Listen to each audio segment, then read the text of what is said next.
Greetings everyone, welcome back to the channel. Some of you might remember a project we did a while back where we took an old East German Soviet telephone and transformed it into a game controller for the Amiga. Back then I forgot to make a video about it, so let me introduce you quickly to that project by the voice of Nostalgia Nerd. Do you remember Hugo, the interactive TV game? He was pretty popular in a lot of European countries, and although not quite as prevalent in the UK, still featured on Saturday morning TV shows. But like most TV games, the viewer calls in and then has to navigate the on-screen action by either shouting left or right if they had a rotary style phone, or by using the keypad if not. This was particularly crap given the viewer would be subjected to a pretty hefty broadcasting delay, making control damn near impossible. I remember shouting, infuriatingly at the screen as viewers were doing crap at these games, but then I didn't realise the difficulties they were facing. But some still managed it, which was pretty impressive. But here we've got the Amiga home version of the game, and it's hooked up to a phone. It's actually an East German phone, which apparently is much more simple and allows it to be hooked up to the Amiga's interface. But it allowed Marta to live out her childhood dreams. Given the chances of getting through to the TV station in the 90s were akin to winning the lottery. Yeah, go through. No one made it. And you enter with 0. If you enter this right,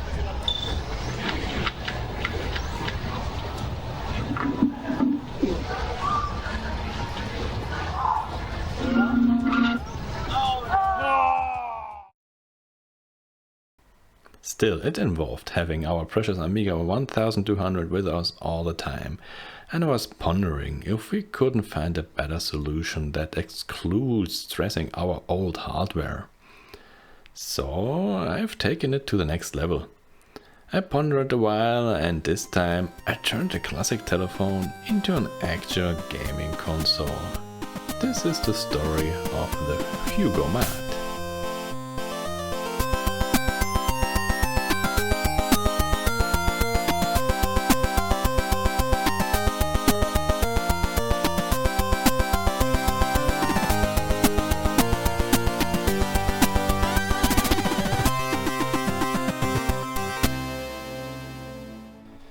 Before I wanted to start a new project, I actually looked around for a few new telephones to use.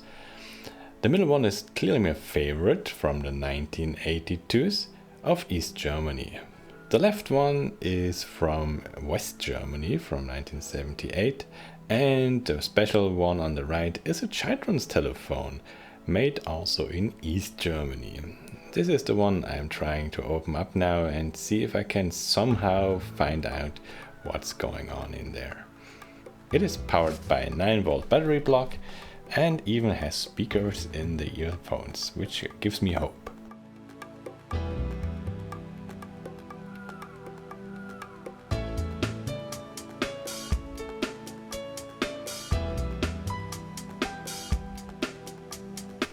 Opening it up reveals a very simple mechanism. There's a simple tone generator making a beep noise as soon as you pick up the phone, as well as a connection to the light bulb on the other side.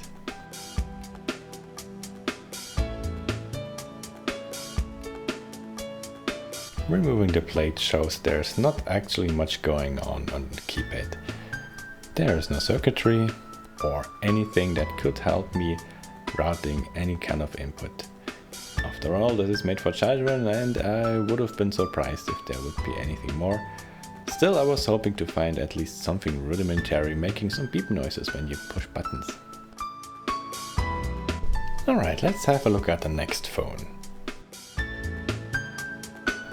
This phone was made in West Germany in 1978. It is an FRGA 751/1 and is one of the nicest telephones I had in my collection so far for this project.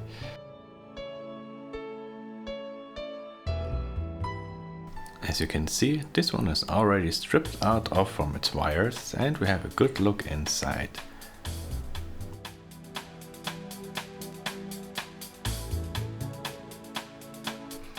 However, I ran into a significant challenge. The phone uses a matrix-style keypad system.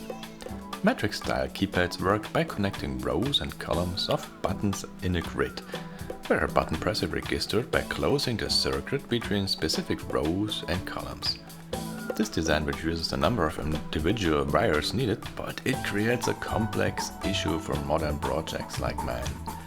To interface this system with the Raspberry Pi, I'd need to individually track the connections between the rows and columns for each button, which requires a lot of additional circuitry and programming.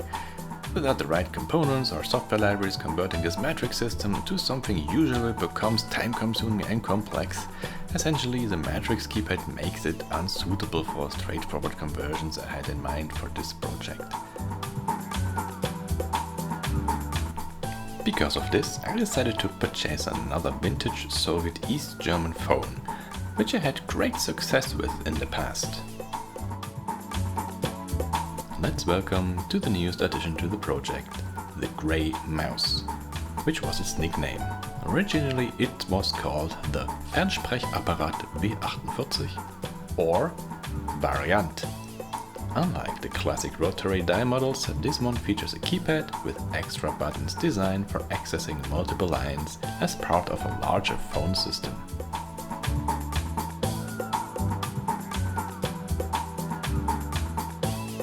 I don't really know why they'd chosen to have only one screw that holds together that whole phone, but I assume it has to do something with cost reduction. Still, it is not falling apart in my hands, so let's have a quick look what's inside.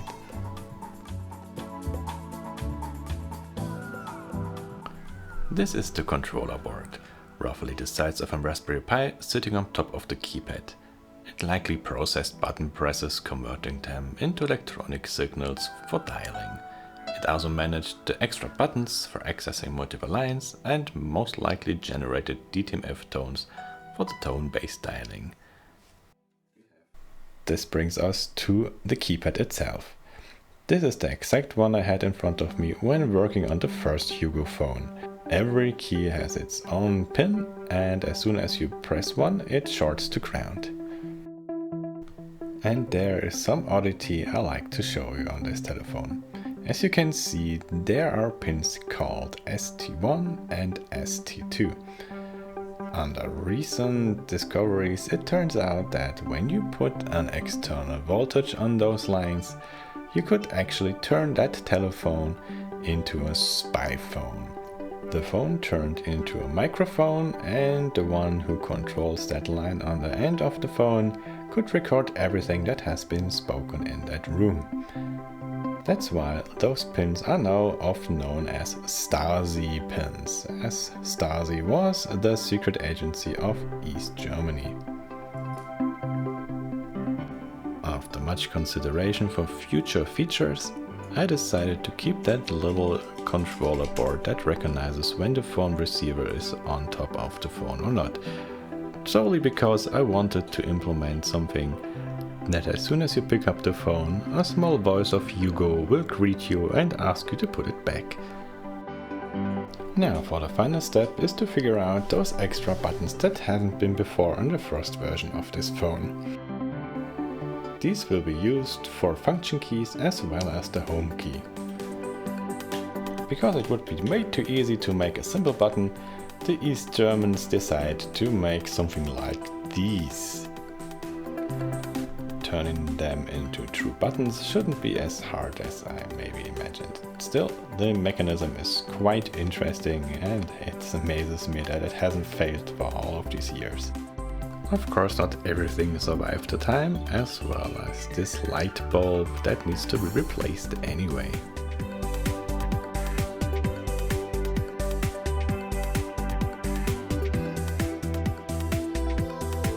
So here we are back to the keypad.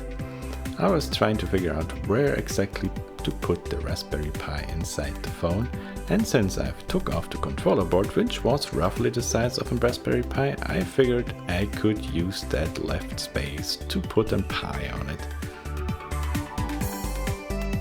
As you can see, most of the screw holes match up, so I will use two of them to hold the Pi together, on top of that keypad.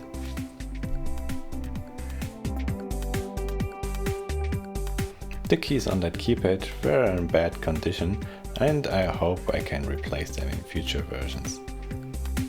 Still, it's now up to me to make this keypad working as a controller.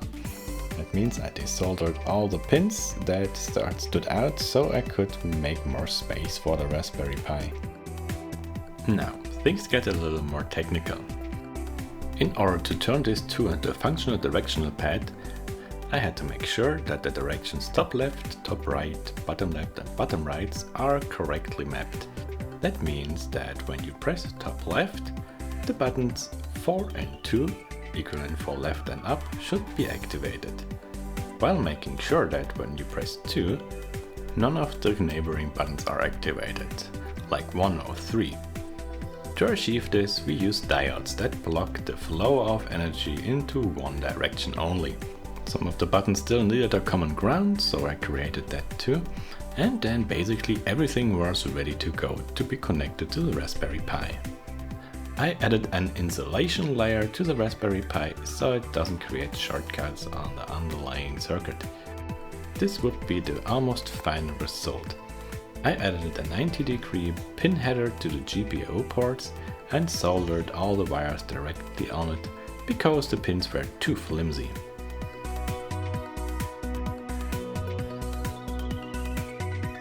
I also added a 90-degree adapter for the power and for the audio and video line because there was not enough space back there and it really got tight. All of this has been packed into a line where it puts out composite video, audio left and right, and an adapter for USB-C power. I added this small wireless keyboard to the Raspberry Pi that includes touchpad, mouse and keyboard functionalities. Since this phone had some already cut out functionality for light bulbs, I decided to make it possible to see from the outside when the power is on and when there is hard drive access.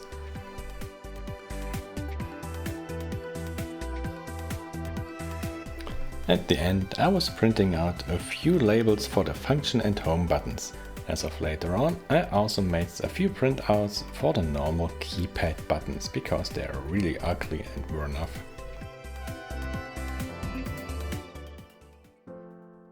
Now I have to talk about the little problems we encountered. It was 2 weeks before we wanted to exhibit that Hugomat on the Gamescom in 2024 in Cologne. So we decided, since there was a little time left, we will bring that to someone who actually can do water printing on that phone. And we wanted to print Hugo all around that phone to make it more shiny and different color. And so we delivered that phone to that business, and it turns out they were not as reliable as we thought. We had a lot of excuses and installments up until the very last day where we had to drive to the convention, and we got back our phone in this shape. As you can see, it's the completely wrong color as they spray painted over it in order to make the decals stuck. A lot of things were chipped off and everything was sanded down, so we decided for an emergency procedure to quickly paint the phone yellow. That meant for us, on the day we were driving to the convention to build up our booth, we had to spray paint another phone right on the back alley of our B&B apartment. Luckily everything went fine. The people enjoyed playing on the phone on the convention, but 1 week of constant playing on that phone has been shown signs of wear and tear on the phone itself. So I decided to respray paint it properly with acrylic colors and a good ground color in order to make it last longer and hopefully forever.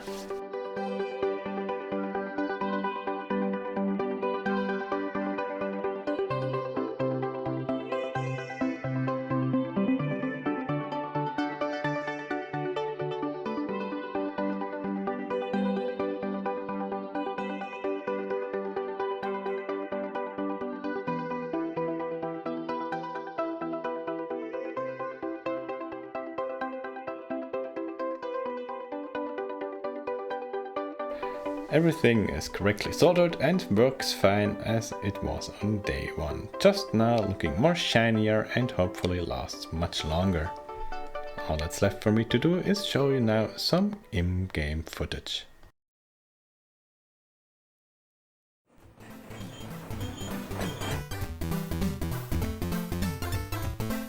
It's worth to mention that what you see right now is the composite signal captured right from the Raspberry Pi. This Pi can be connected to any modern CRT, either in NTSC or PAL format.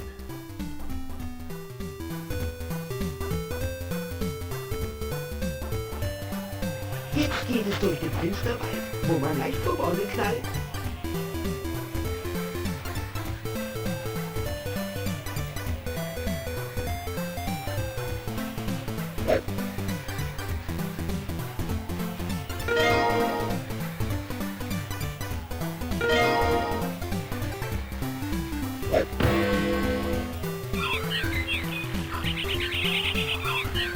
Vögelchen.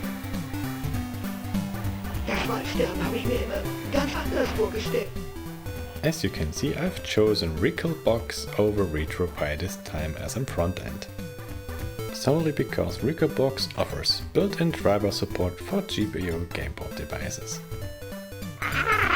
Endlich spielen. Komm, wir treuen uns in den Wald. I mapped the buttons from the keypad to the PlayStation controls by assigning each key to a specific action in RETR-O-MAT, which serves as the backbone for the games. To make it user-friendly, I included a bevel around the screen in each game, displaying text that indicates which buttons are valid and corresponding mappings on the keypad. This way players can easily see how to interact with the games, ensuring a smooth and nostalgic gaming experience.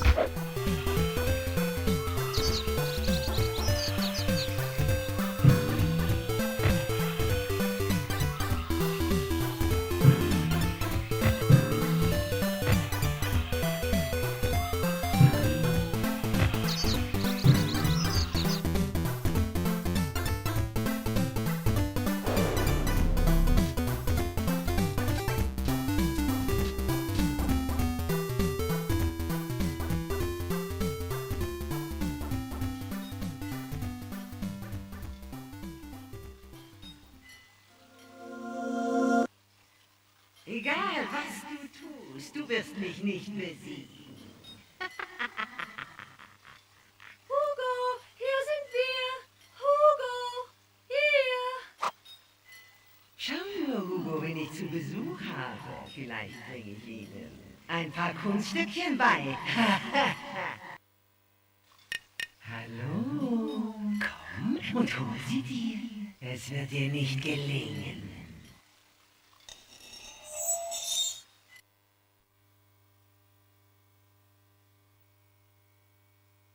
Jetzt gehen wir aufs Ganze, dem Skateboard eine Schanze.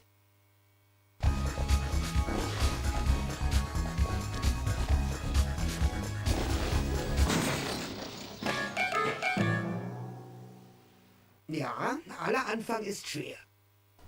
If you're enjoying this phone console and are interested in similar projects for your arcade or home, whether it's custom-made arcades, machines or unique gaming setups, feel free to reach out. You can visit our website at RETR-O-MAT.team, currently in German only, or contact us directly at service@RETR-O-MAT.team.